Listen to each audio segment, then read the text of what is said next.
Hi, everyone. Please join me in welcoming Usevalad from OneSoil. He will be sharing his revelations from 10 years of field trials combined with big data. Take it away. Okay, it's double check. Can you hear me? Yep, we can definitely hear you. Yeah. And you can see my presentation. Okay. Yes. So that we can start with my presentation. Hey, everyone again. My name is Usevalad, and I'm one of the co-founders of OneSoil company. About me, I have 2 degrees in GIS and agrochemical areas.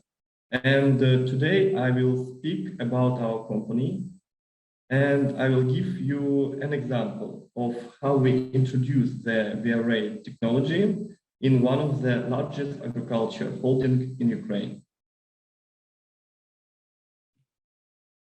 OneSoil has 3 components. The first one is a free application for all farmers in the world.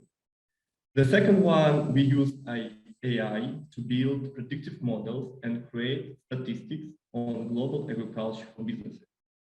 And we use our algorithm to implement and measure the VRA technology to agro companies.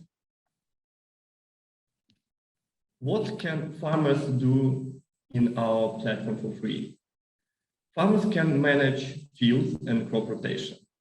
We have mobile and web application for scouting. Farmers can monitor how plants develop on fields using vegetation data. They can see the basic meteorology information and obviously create the VRA maps for fertilization and sowing. Now we have 350,000 user base, and it's really important that we increase this number by 10% every month. 80% of all arable land added in OneSoil platform by user. The numbers change from country to country. For Ukraine or Russia, it's much higher than, for example, Argentina. OneSoil has not been discovered in North America yet.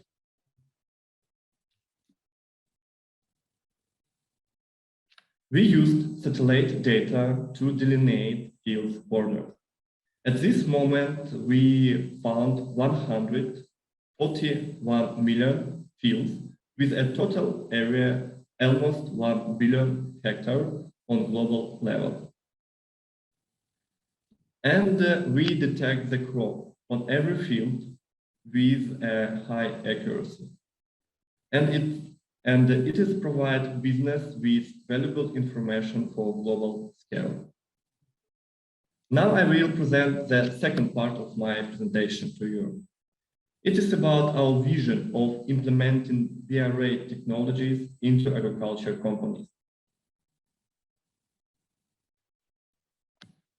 For example, I chose one of the agriculture company in Ukraine.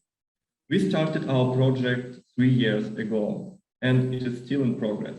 And in my opinion, EMK is close to complete moving to using VRA technologies in the whole land bank. A few words about EMK.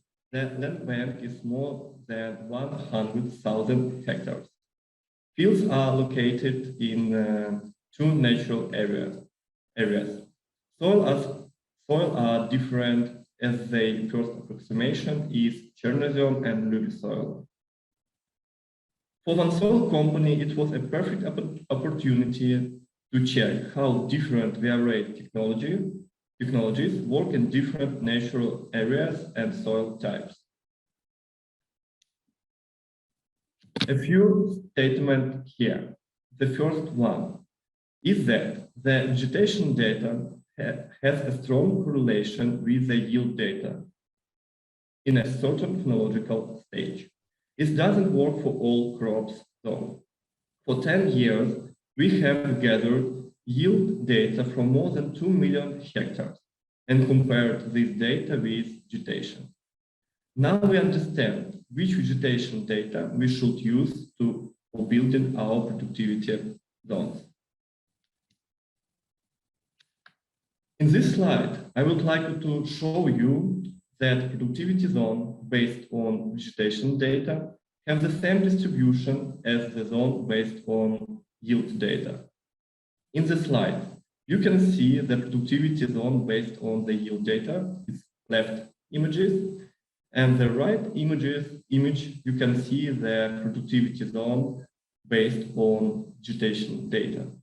And you can see that they are almost the same. Statement number 2 is that not all fields are suitable for VRA technologies. It is all about stable or unstable distribution of yield on the field year by year. The field is suitable for VRA technology. It means we can predict the yield distribution on the field the next season. Typically, the field has a factor limiting yield from year to year. And this factor doesn't depend on weather or peculiarities of the crops. The example is on the slide. You can see our productivity zones. They're based on vegetation data for 4 years, and you can compare this zone with actual yield for 2021 season. The accuracy of our prediction is 84% for this field. The field is unsuitable for VRA technology. It means that we can predict the yield distribution in the field the next season. The weather or peculiarities of the crop have a huge impact on the yield distribution. In the slide, you can see yield data for 2017 years and 2018 season. And you can see that the data have significant differences. I can highlight several steps to implement VRA technologies into agriculture companies. The first one is to assess all fields and build their productivity zones. In this step, we understand which fields are suitable for VRA technologies and which are not. And we can estimate the variability of each field. For EMK example, we see that 43% of the field are suitable for VRA technology. 24% of fields are suitable for VRA technology with some condition. And 33% of fields are unsuitable for VRA technology. Step number 2 is to understand the limiting factor which impacts the yield of every field. This step is really important for us because often we got the different result of field with different limiting factors. We try to explain the productivity zone using relief and soil brightness.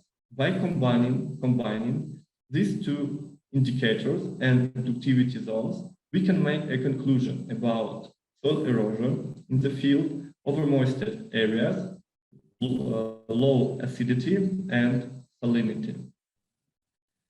Step 3 is to create the stack of VRA technologies. Together with agronomy and technical departments, we chose the technology which were be to implement in EMK holding. It depends on the variability of the fields and technical capabilities of the company. For EMK, we have decided test as follows. VRA for soybean, corn, sunflower, and wheat. VRA for NPK fertilization in the main fertilization. VRA for nitrogen fertilization in season. VRA for lime management. And VRA for some chemicals. Now it's important to highlight that we use on one of these for each field, but we are planning to combine some of them in the future. Step 4. We create the task maps with control line. Our goal is to get reliable and objective result from every trial field, even if the result is negative. For every productivity zone, we try to test minimum 3 rates: low, average, and high. Step number 5 is to analyze the yield data and measure the result. It is the most important step for the whole process. We use our own algorithm to carry it out. Now I will share,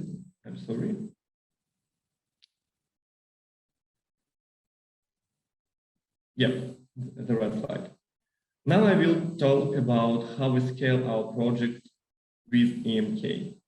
In the first year, we had 11 field trials.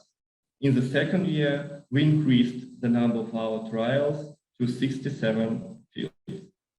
This year, we have had 210 field trials.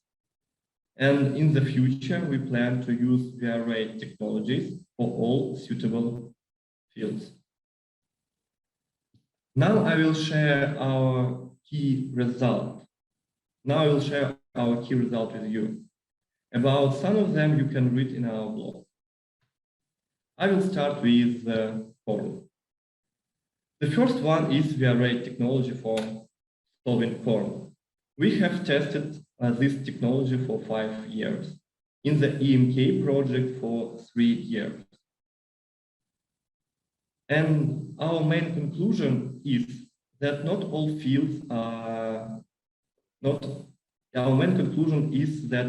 corn hybrids are suitable for sowing at different rates. For some corn hybrids, we see the yield is increasing by year to year.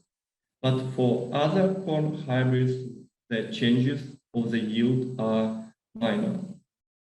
It means if you want to implement this technology for your fields, you should test every hybrid which you plan to sow.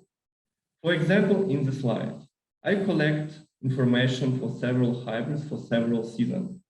And you can see that we got a good result for hybrids A, B, D, F, and G. For other hybrids, received information can be used to reduce the sowing rate. The average profitability for all corn hybrids is $36 per hectare. The second one is VRA technology for sowing sunflower. We have tested this technology for 6 years. In the EMK project for 3 years. What we have got? For every zone on the field, we got the equal yield for low, average, and high rates. In 3 years, the company reduced the sowing rate by 15% without reducing the yield. The third one is VRA technology for nitrogen in season, for winter wheat.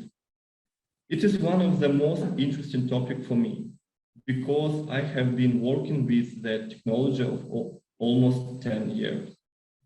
And I would like to share the main conclusion. The vegetation data is not enough for creating the task map. In our project, we combine the actual vegetation and productivity zones. This method provides the most stable result. For example, in 30 fields in this season in the slide, you can see that for some fields we increased the yield, but for one of fields we reduced the yield. But the average result was positive. The average profitability for this technology in this season was $40 per hectare. Now a few slides about the main fertilization. We have tested VRA technology for nitrogen for corn on 52 fields in several seasons. In high productivity zones, we have increased the rate of fertilization. For the low productivity zones, we have to reduce the rate of fertilization. The average result was an increase in yield of 0.23 ton per hectare. We have tested varied technology for PK fertilization in the main fertilization. The result is the same as for nitrogen. In the high productivity zones, responsiveness to the additional fertilizer is much higher than in the low productivity zones. We don't use agrochemical surveys for this, for several points, but it can be a topic for another presentation. You can read more about our method and about the result in our blog. You can find it in our site, OneSoil.ai. And a few last slides.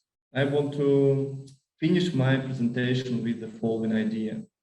We don't provide productivity zones. We provide a solution for understanding fields and getting objective results.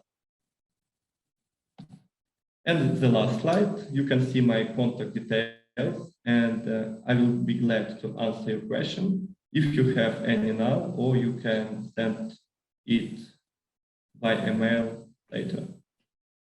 Thank you. It's my last slide. Perfect, thank you. Does anyone have any questions? If you do, you can put them in the chat on the right-hand side. There we go. Ross has a question.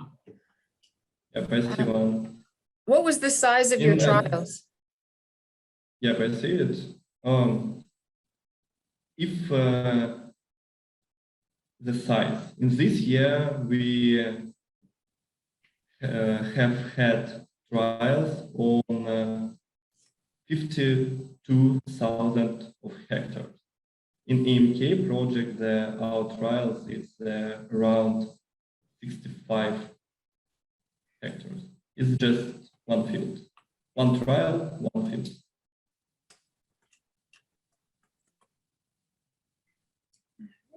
Anyone else have any questions?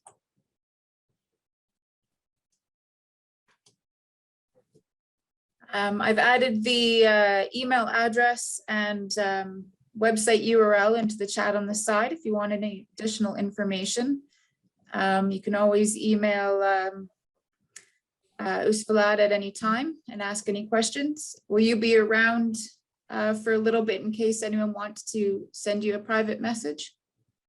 Yeah, I will see.